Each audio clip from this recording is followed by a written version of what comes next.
सौरभ, यहाँ हम आपको रोकना चाहेंगे, लेकिन भाजपा इस समय प्रेस वार्ता कर रही है, सीधा उसका रुख करेंगे। किस दृष्टि के साथ आगे बढ़ रहा है, अथवा उस भारत की पहचान और स्वरूप क्या होगा, इसका बहुत महत्व इसलिए भी बढ़ जाता है कि माननीय प्रधानमंत्री जी ने कल ही यह घोषणा की थी कि 1 वर्ष तक श्री सोमनाथ मंदिर के विध्वंस के 1000 वर्ष पूर्ण होने के बाद जो उसके गौरव की पुनर्प्रतिष्ठा हुई थी, उसके उत्सव के रूप में इसे मनाया जाएगा। यहां पर विषय मात्र एक मंदिर नहीं है, यहां पर विषय श्री नरेंद्र मोदी जी मात्र एक प्रधानमंत्री नहीं है, और यहां पर विषय तमाम विरोधी दलों के द्वारा किया जा रहा व्यक्तिगत विरोध नहीं है।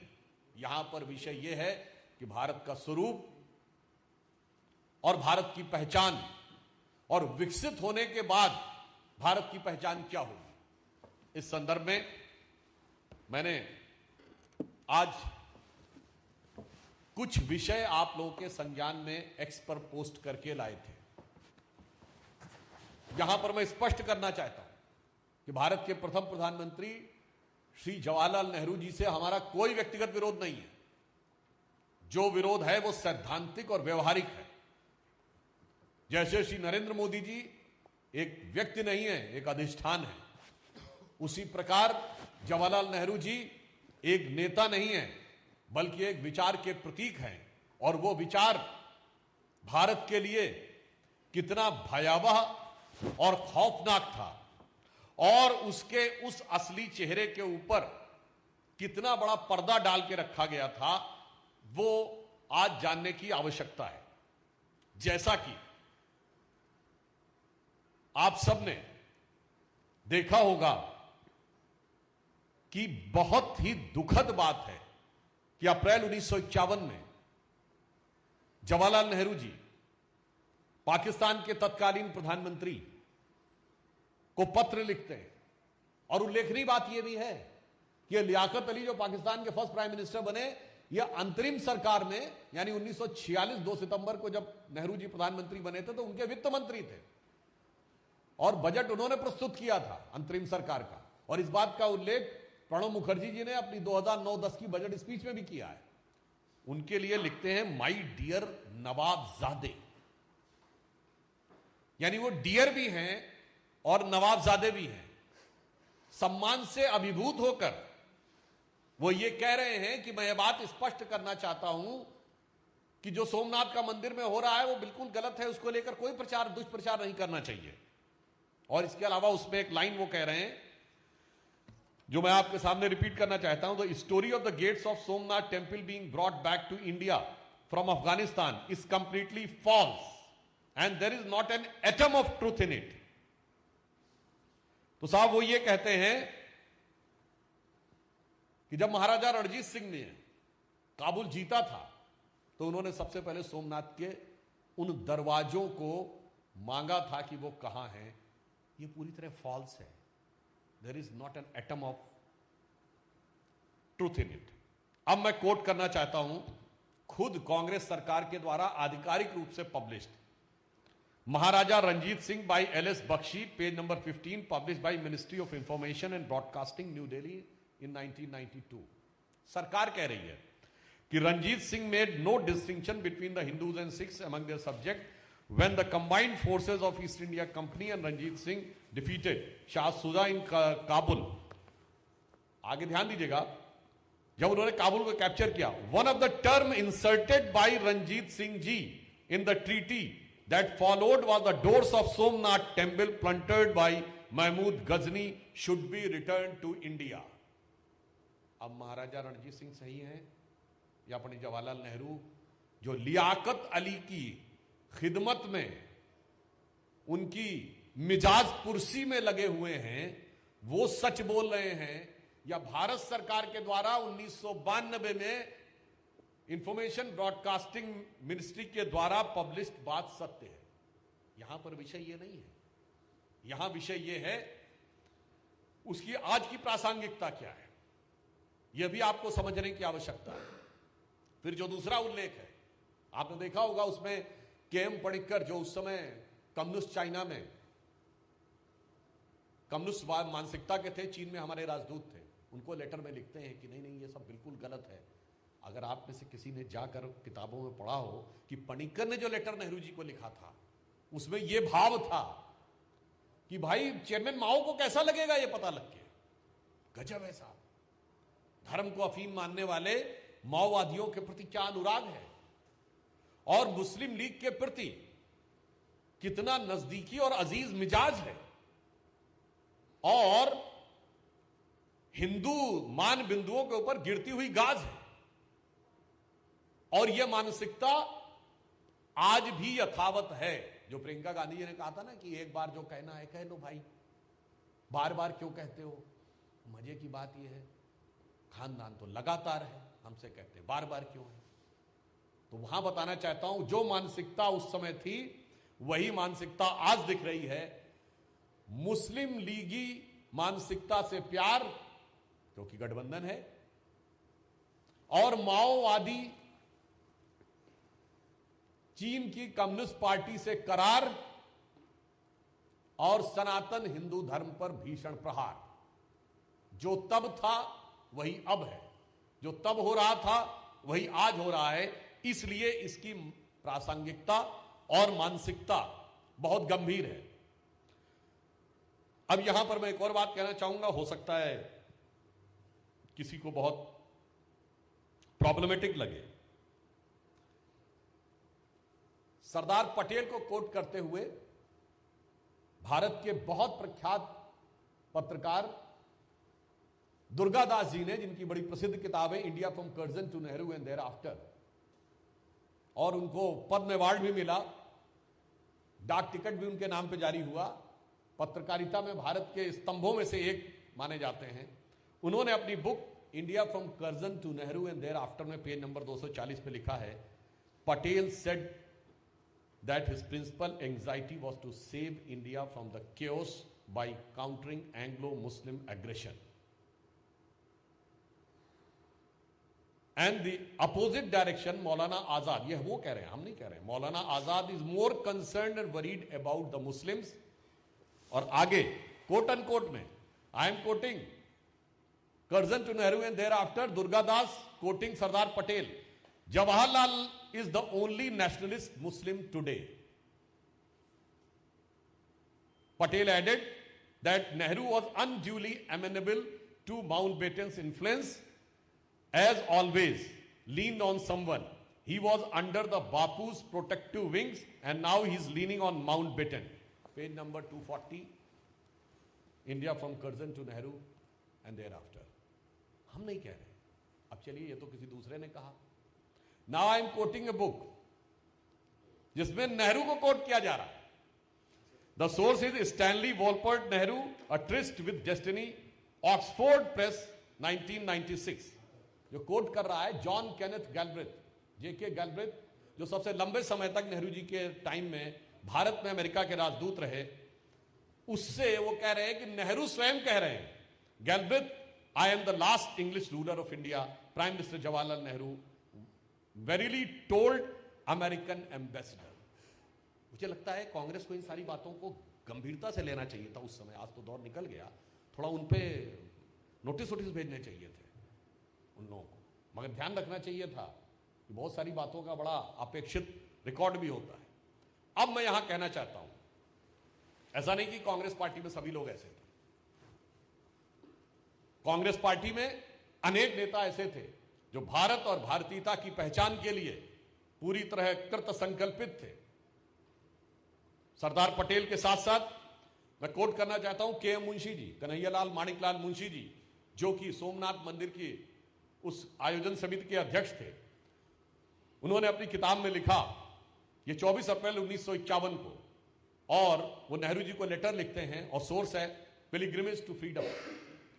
वो कहते हैं, प्रिय नेहरू जी, मेरे लिए ऐसी स्वतंत्रता का कोई अर्थ नहीं है जो मुझसे भगवत गीता छीन ले, जो हमारे लाखों करोड़ों देशवासियों के मन में तीर्थ स्थलों और मंदिरों के प्रति श्रद्धा और भक्ति को नष्ट कर दे, इस प्रकार हमारे धार्मिक जीवन के ताने बाने को छिन्न भिन्न कर दे, ऐसी स्वतंत्रता का कोई औचित्य नहीं है। मेरा यह सौभाग्य है कि सोमनाथ मंदिर के पुनर्निर्माण का मेरा स्वप्न पूरा हुआ। मुझे भरोसा है इस मंदिर से हमारे राष्ट्र जीवन को फिर से महत्व और प्रतिष्ठा मिलेगी, जिससे हमारे देशवासी धर्म शुद्ध रूप का साक्षात्कार कर सकेंगे और अंदर से आत्मविश्वास जागृत होगा, जो स्वतंत्रता प्राप्ति के बाद अत्यंत आवश्यक है। कांग्रेस के एक नेता कह रहे हैं कि स्वतंत्रता प्राप्ति के बाद स्वतंत्रता की सार्थकता के लिए किस चीज के लिए आवश्यक है। अब मैं नेहरू जी की कैबिनेट के एक मंत्री को कोट करना चाहता हूं। वीएन गाडगिल जी ने अपनी किताब गवर्नमेंट फ्रॉम इनसाइड में लिखा, नेहरू जी को हमेशा पाकिस्तान में प्रचार की चिंता लगी रहती थी। मैं पूछना चाहता हूं, आज कांग्रेस में सबसे ज्यादा चिंता पाकिस्तान में ही प्रचार की है ना? आप लोग भारतीय मीडिया से हैं, पर जितनी सुर्खियां पाकिस्तान की मीडिया में बटोरी है हमारे विपक्ष ने, उतनी पाकिस्तान के नेताओं ने नहीं बटोरी पाकिस्तानी मीडिया में। तो वो कहते हैं कि सोमनाथ मंदिर के पुनर्निर्माण की घोषणा ने, ये वीएन गाडगिल जी कह रहे हैं, घोषणा ने करोड़ों भारतवासियों के मन में उत्साह और हर्ष की लहर उत्पन्न कर दी है।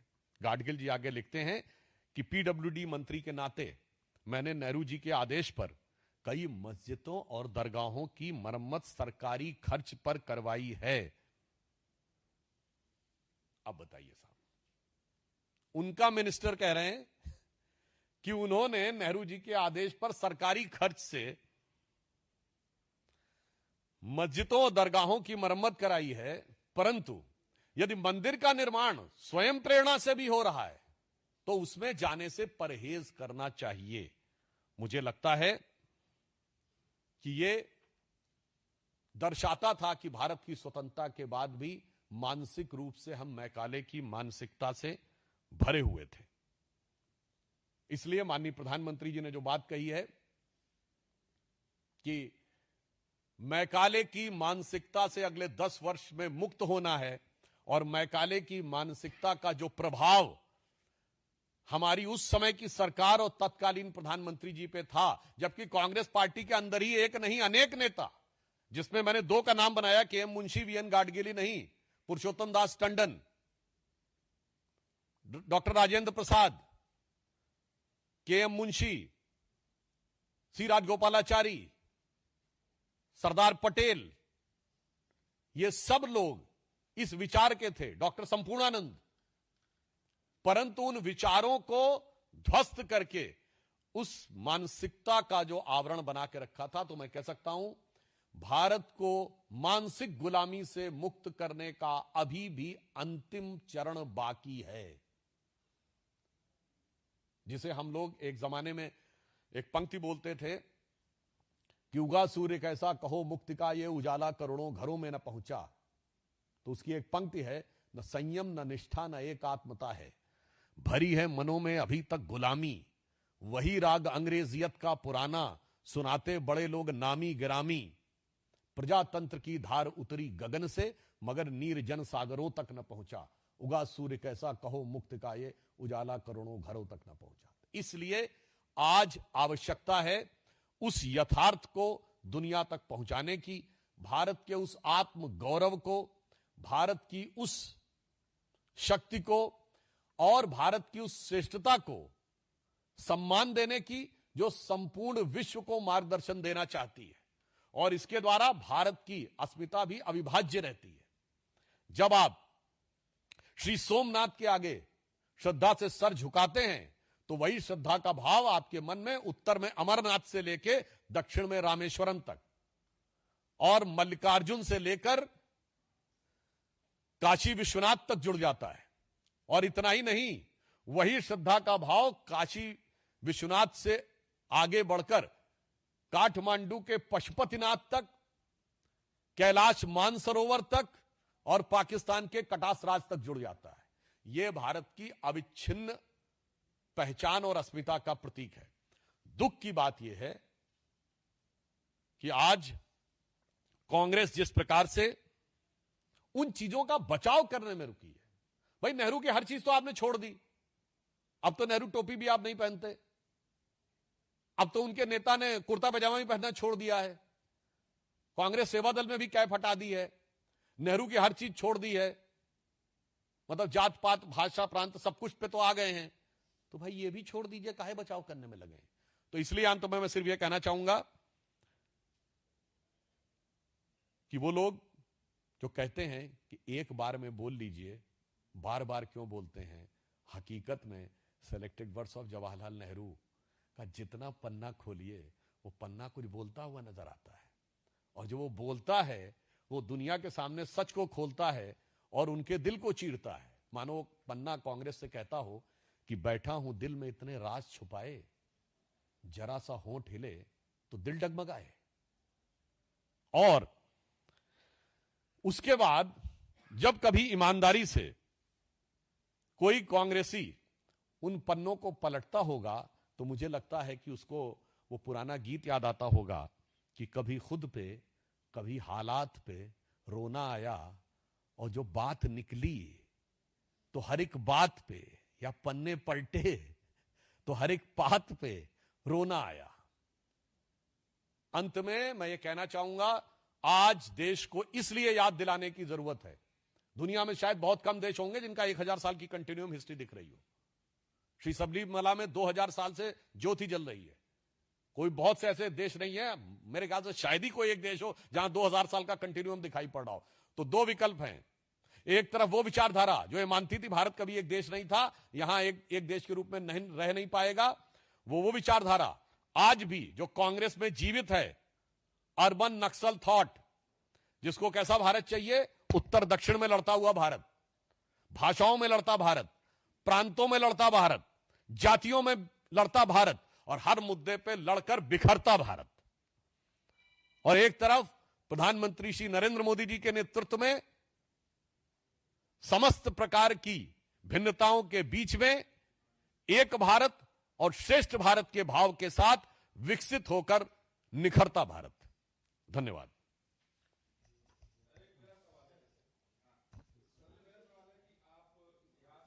बीजेपी की प्रेस वार्ता का सीधा प्रसारण आप देख रहे थे, जहां पर पार्टी प्रवक्ता सुधांशु त्रिवेदी ने साफ तौर पर कहा कि पूर्व पीएम पंडित नेहरू की विचारधारा से कोई व्यक्तिगत विरोध नहीं था, लेकिन सोमनाथ मंदिर पर नेहरू की विचारधारा का हमने विरोध किया है, और कांग्रेस की मानसिकता को भी उन्होंने देश विरोधी बताया है।